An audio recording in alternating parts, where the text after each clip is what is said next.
Hi guys, churidar போட்டுக்கிறோம்ல, அதில் வந்து dots வந்து ரொம்ப முக்கியம்.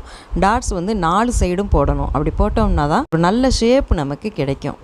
இங்கே ஒரு சுடிதார் வெட்டி இருக்குது. இதில் எப்படி டாட்ஸ்க்காக நம்ம மார்க் பண்ணுறதுன்ட்டு பார்ப்போம்.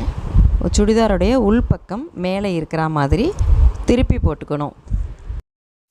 இடுப்பு சுற்றளவு எடுத்த இடத்துல ஒரு கிடைமட்ட கோடு ஒன்று போட்டுடணும். இப்போ இந்த பீஸை ரெட்டையாக மடித்து போட்டுக்கணும்.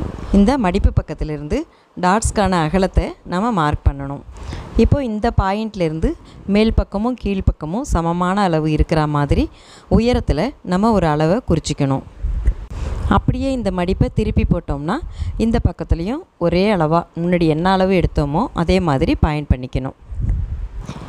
இதே மாதிரி சுடிதாரோடைய இன்னொரு பீஸ்லையும் நம்ம மார்க் பண்ணிடணும். இதை எப்படி தைக்கிறது அப்படிங்கிறத நம்ம அடுத்த வீடியோவில் பார்ப்போம். வணக்கம்.